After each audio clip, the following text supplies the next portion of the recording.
Hello, and welcome to the second recording of the Consciousness series. Today, we're going to talk about sleep. So by the end of this, you'll be able to recognize and contextualize the current theories for the reasons we sleep, and recognize clearly some of the side effects of not sleeping, and you'll be able to identify common misconceptions and explain some of the modern theories on dreaming. It's interesting sometimes to try to start this by defining sleep.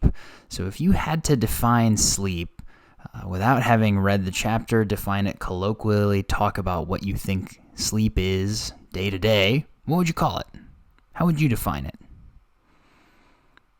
The thing we do at night,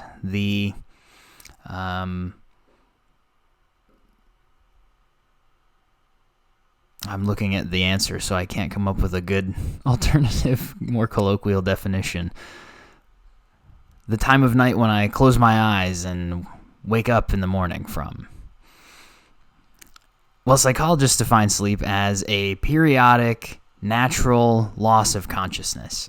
So it's very closely related to our discussion we just had of conscious and unconscious processing. So anytime someone has lost consciousness in a natural way and in the way that is periodic for them, we call that sleep. One of the hallmarks of sleep is that the brain is still working even though the person or animal is not conscious. So it is not like a coma, it is not like anesthesia, and hibernation actually also has a different category. The one that comes closest, so comas and anesthesia aren't natural, so that's part of the reason. They're also not periodic. Hibernation is natural and periodic, but the way the brain shuts down is a little bit different. It's a slightly different kind of sleep. You feel the desire to sleep because of a signal sent through your limbic system, which some people call the old brain. Old meaning evolutionarily old. So this is the part of our brain that we've had the longest and that most animals have as well. The limbic system also controls other really basic animal drives like hunger, sex, and fear. You can see the limbic system here based on the arrow. The arrow actually is specifically pointing at the thalamus, which happens to also be critical for sleep because it is the part of the brain that shuts down sensory input during sleep. So if somebody has a thalamic disorder, they might have trouble sleeping. They might not be able to shut all the way down and go to sleep. We'll talk more about all these things, of course, very soon when we start talking about the brain. So why do we sleep? The first answer is that it has some clear benefits. Evolutionarily, it used to be dangerous to be a human at night. To be a primate, a pre-human, out at night. So if the human has to go to sleep, then that human isn't out exploring and getting into scrapes with animals that see better at night, that are dangerous, that are carnivorous, and so on. Sleep also enables us to recover, both in our brain and the rest of our body. So we see a lot of growth happen during sleep because one of the things the brain does, particularly when young people sleep, is release hormones. So we see bone growth, we see limb growth, all kinds of other growth. There seem to be really huge benefits for the later stages of sleep, especially for athletic and skills-based performance. That consolidation of skill and memory that happens in the later stages of sleep apparently is quite good for athleticism. And the neural pathways that we've started to form during that day do a lot of work to solidify, and they reorganize as needed.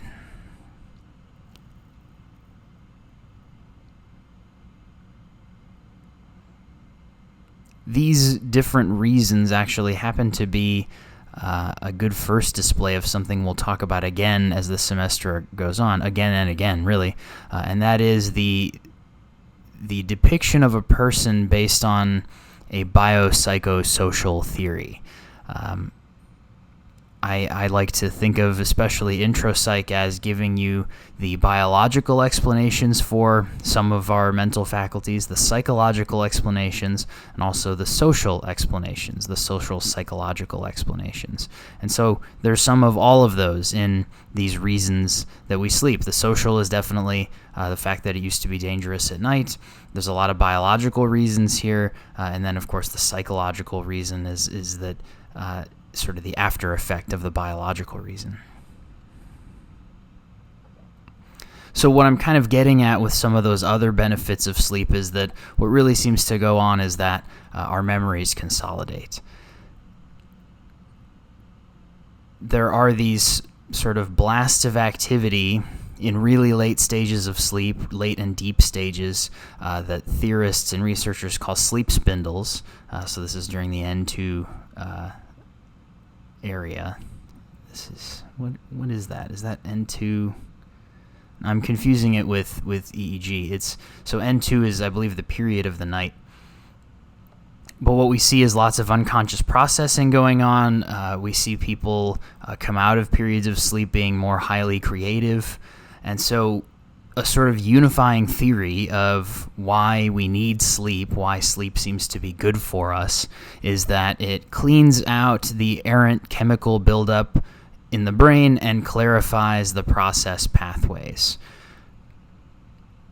Some people refer to, well, there's a lot of metaphors for what sleep is and what sleep does for the brain. The one I like the most is the brain's dishwasher. Imagine each memory, each experience as a dirty plate you put in at the end of the day, and you set it to wash overnight, and when you get up, you have these nice, clean, clear memories that are unified and consolidated in the morning. It's a decent metaphor. It's not perfect. Another reason we sleep is that things go pretty bad for us pretty quickly if we stop sleeping. After the first about 24 hours of awakeness, people start to lose their ability to concentrate, and we start to lose motivation. Over the next week or so, we start to lose our ability to perceive things clearly, so our senses start to go awry on us, and our other mental processes, it depends on the person, but lots of other mental processes start to malfunction over the next week. By the way, the world record for staying asleep on purpose is 11 days, so that comes in right around here.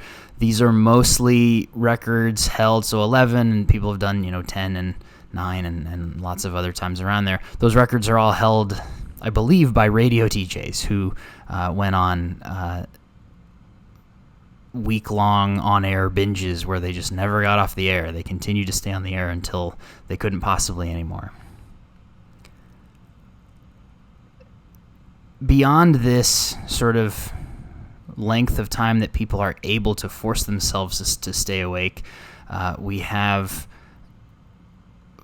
disorders and other diseases that can cause people to stay awake over long periods of time. And if that is the case for somebody, they'll continue to lose other mental faculties over the months following that first week of staying awake. That usually indicates that they have something called fatal familial insomnia, which has lots of comorbid psychological disorders, but is shown eventually through hallucinations and agitation as you continue to not be able to sleep, eventual total degeneration of the thalamus, which we just talked about, and that leads to tremors and weight loss, disruption of digestion. People start to look aged. They start to experience incontinence.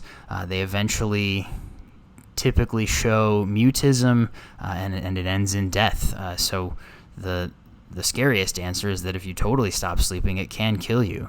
And the answer for everything right up until there is that it degenerates pretty quickly, the what we're able to do mentally. So let's see how you're doing. Test yourself on the Epworth Sleepiness Scale. So I'm going to go through a number of situations, and for each situation, I want you to write down a number of the chances that you will doze off. Leave it in a comment below if you can. Otherwise, go ahead and put it anywhere else that you like if you want to share.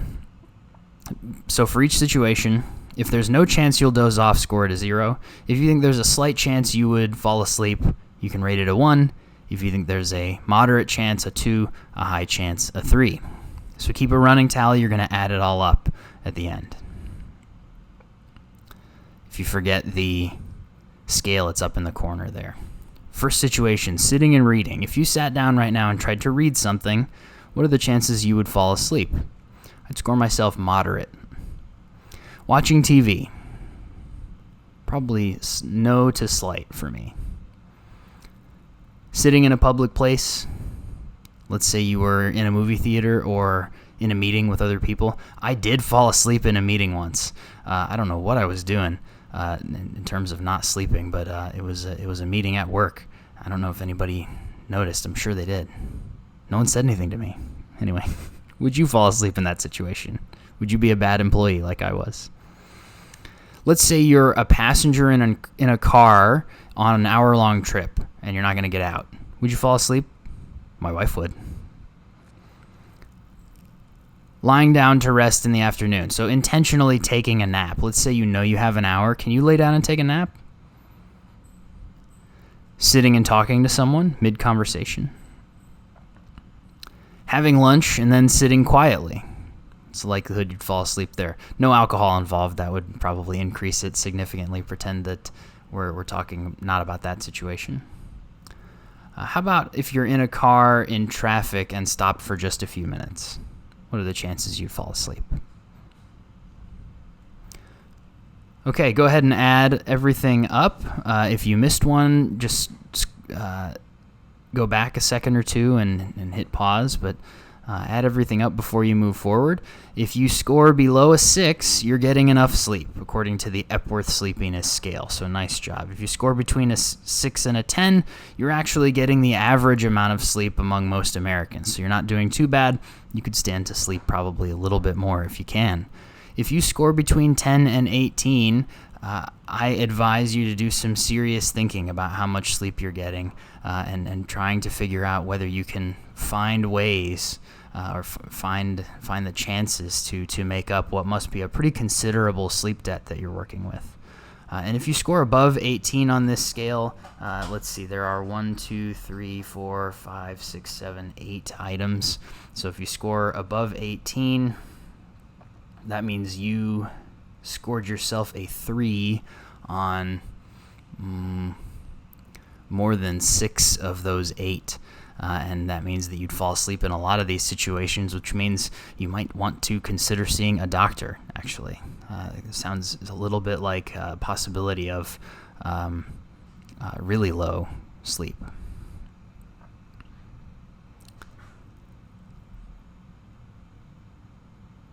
It could be the case that you did sleep last night. You're not staying up for 24 hours, but you still might feel some of the effects of not having slept.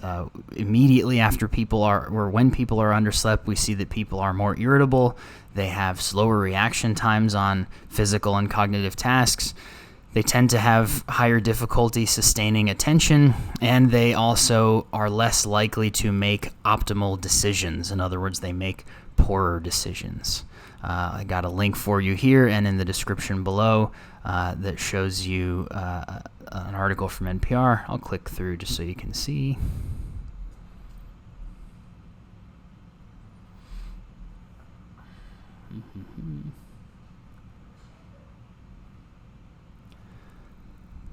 So this is based on findings from a professor at UCLA who published a report a few years back showing that the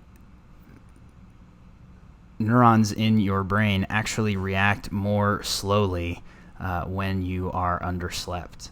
We talked a little bit in the last one about how drowsy driving is problematic. Here they cite that it's responsible for more than 70,000 crashes a year, according to the CDC. So this is a nice little article. If you read your way through, you can also listen to it in a short recording. It's from an episode, I believe, of All Things Considered.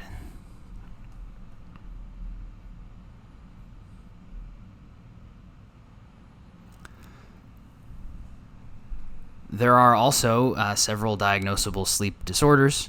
The first of those is narcolepsy. It is uncontrollably falling asleep at the wrong times.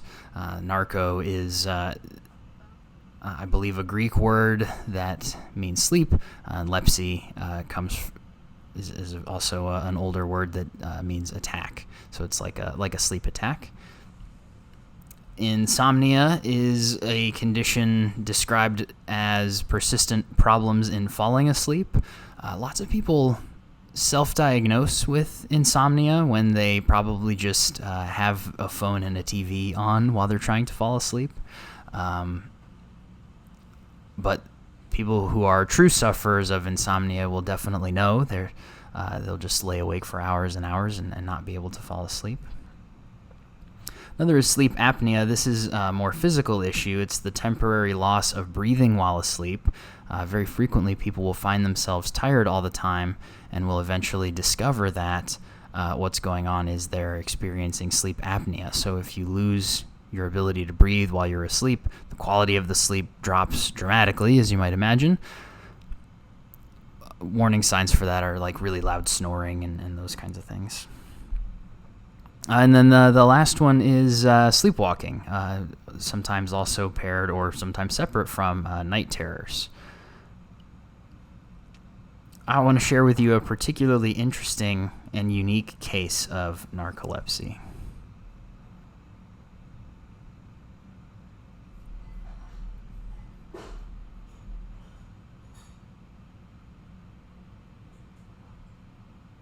Who knew? Well, it's not going to work for me, but the link is in the set here. You might be able to go and find it. It actually cuts in halfway anyway. It's an old ABC News story about a man who experiences narcolepsy whenever he feels the emotion of love. It's really, really interesting. As soon as he starts to think about how much he loves his wife, he just falls asleep. If she does something that he thinks is cute, he falls asleep. It's really remarkable and quite debilitating for him. So there's a lot going on in the possibilities of and the things we know, things we don't know about sleep and about the various disorders related to sleep. It's an area of psychology that for which we don't have a whole lot of answers yet. Similar to that is dreaming. Psychologists have worked on dreaming since the very beginning. Freud and Jung had all kinds of books on books about dreaming. Freud's main take was that dreams were wish fulfillment. So anytime you dream about anything, it is your brain showing you what you actually want. It is your mind fulfilling its wishes. Though, of course, as with all Freudian theories, that is his main take, except when it's not. Most of what Freudian theory is at this point is his original theory, plus or minus a couple of counterexamples that he's just taken in to show that his theory is still accurate. Well, we'll talk a little bit more about that later on, but Freud's general take was wish fulfillment. Carl Jung followed shortly after Freud and thought that dreams weren't necessarily wish fulfillment. They weren't representations of our desires in a sort of definitely true sense, but he also didn't think that they weren't descriptions of our desires. He thought that dreams were a kind of version of our wishes, of our desires, represented a little differently than our waking selves would do. So he thought that dreams had their own language. So a lot of the time when you're reading about interpretations of dreams, like if you dream about riding a horse and then you Google what that means, that interpretation is rooted in Jungian theory. He was open about what these could be, but he thought that because of his other theory, which was that we all have a collective unconscious from which we gain our basic knowledge and instincts, that we also would draw from that collective unconscious these same kinds of symbols. And so if you could figure out the language of a dream for one person, you would also understand the language that dreams speak for another person. I don't really buy either of those, to be honest with you, but a lot of people do. So here's a really cool survey from 2009 in which the authors asked people, or I think rather they gave them interpretations of dreams. So the participants told them what they had dreamed about, and then they gave them these 4 different possible explanations and asked them which they preferred. And you can see here, most people preferred Freudian explanations across the US, South Korea, and India, three very different populations. Some folks were interested in the theory that dreams are the brain engaging in problem solving. Some in the US in particular were intrigued by the idea that it was the brain doing some learning, doing some memory consolidation. And actually, in all 3 places, there's a good number of folks who are just happy to say, yeah, dreams are a byproduct of randomness and memory consolidation and don't actually mean anything.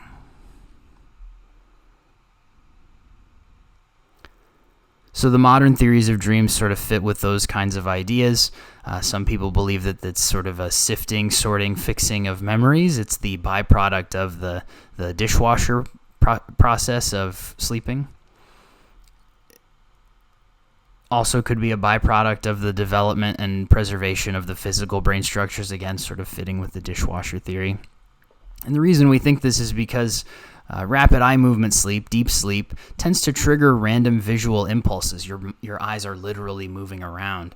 And so those impulses could have electrical byproducts to them that show random images into your eyes, into your visual system.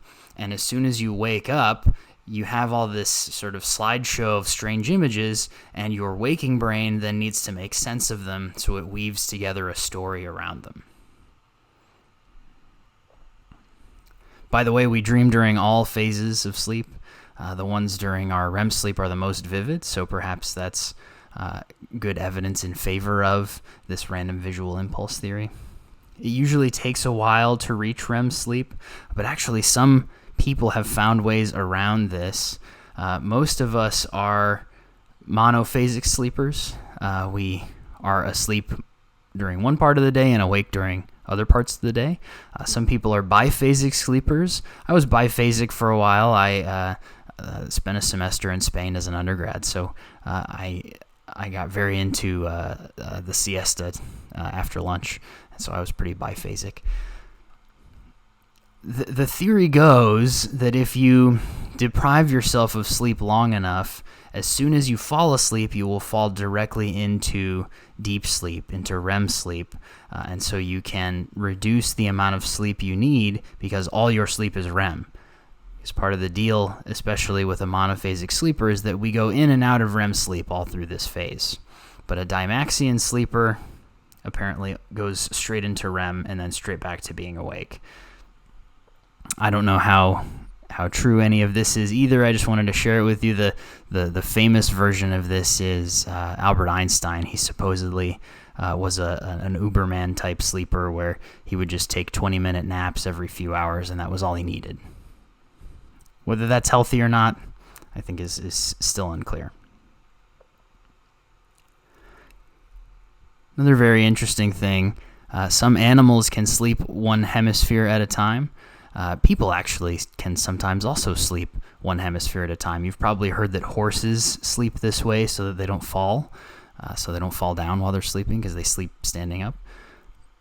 If you put a person in a new location, part of the reason that you don't feel so good after your first night in a hotel or your first night staying with somebody else is that your brain slept about half as much as it normally does. So we have amplitudes here of the processes produced during sleep for people on the first night in a new location and the second. And you see that they're the left side of, interestingly, lots of folks' brains in this sample didn't sleep quite as deeply. It had quite a lot of activity on their first night in a new location. It was awake. And so this has an interesting kind of evolutionary explanation that you're probably already imagining. When you're sleeping in a new place, you need to keep an eye out a little bit. You need to be careful for what could possibly happen to you. Here's the citation for this. Work was done by Tamaki et al. in 2016. And I'm showing you just a little bit more data here. This is the number of arousals per minute during slow wave sleep. So how often did the person get up or move? How often did their body move? You see quite a lot more on the first day than the second.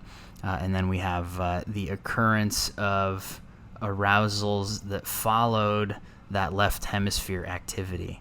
And so there's quite a lot of it on that first day. Almost all of them, in fact, are related to each other.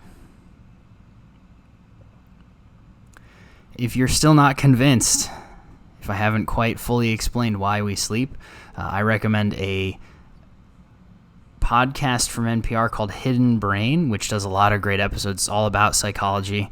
Great show, great host, lots of really great episodes. One good one is this one from 2017 with Dr. Matthew Walker from UC Berkeley, who's sort of a guy who goes on TV shows and talks about sleep, in addition to being a sleep researcher, so he's pretty well known.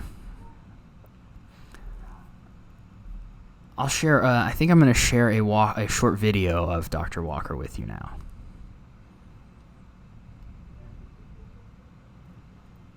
See if it works.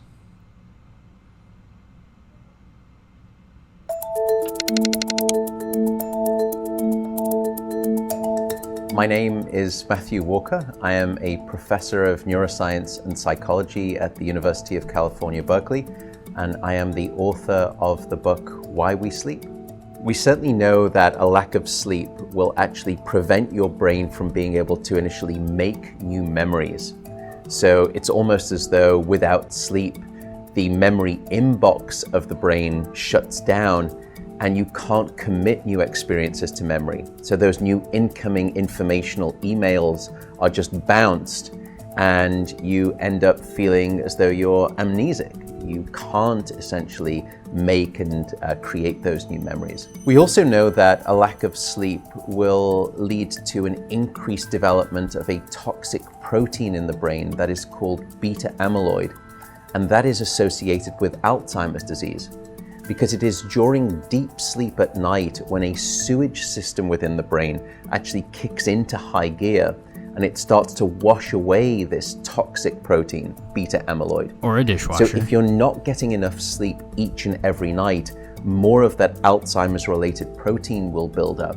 The more protein that builds up, the greater your risk of going on to develop dementia in later life. What are the effects of sleep deprivation on the body? Well, there are many different effects. Firstly, we know that sleep deprivation affects the reproductive system. We know that men who are sleeping just 5 to 6 hours a night have a level of testosterone which is that of someone 10 years their senior. So a lack of sleep will age you by almost a decade in terms of that aspect of virility and wellness. We also know that a lack of sleep impacts your immune system. So after just one night of 4 to 5 hours of sleep, there is a 70% reduction in critical anti-cancer fighting immune cells called natural killer cells.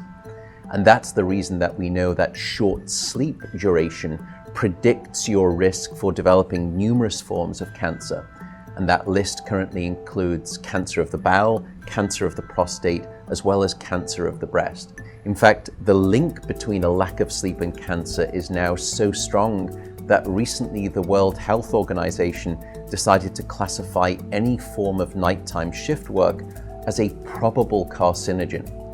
So in other words, jobs that may induce cancer because of a disruption of your sleep-wake rhythms. We also know that a lack of sleep impacts your cardiovascular system, because it is during deep sleep at night that you receive this most wonderful form of effectively blood pressure medication. Your heart rate drops, your blood pressure goes down. If you're not getting sufficient sleep, you're not getting that reboot of the cardiovascular system. So your blood pressure rises. And I'll leave you to watch the if you're rest getting 6 hours of sleep video, or less, lots of biological reasons to sleep.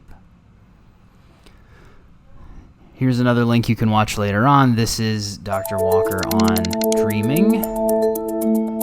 So, all together here, you now know why we sleep. Apart from the sort of easy answer of avoiding the side effects of not sleeping, there are reasons we sleep. You know what happens when we don't sleep, and you can give me at least a basic description of what psychologists think happens when we dream. There are a couple of different theories. There are, of course, the old interpretive ones of Jung and Freud. There are the kind of active brain theories where the brain is trying to learn something, or it's trying to problem solve, or it is the visual product of memory consolidation. And then there's the third, that it is just kind of random, and especially caused by the random bursts of electricity of your eyes moving around during REM sleep, which stands for rapid eye movement sleep. So all three, I think, are interesting. And for me personally, I tend to gravitate toward the third, that it is just random, and that the random impulses of images are woven together when you wake up. But that's sort of my opinion. One more link to Moore Walker if you want. He also has talked about how to fall asleep faster. He did a lot of interviews and stuff around when that book came out, so there's lots of him out on the internet. Thanks for watching the sleep lecture. The next to follow after this is the other altered consciousness lecture, that being drugs and how drugs alter your consciousness. See you next time.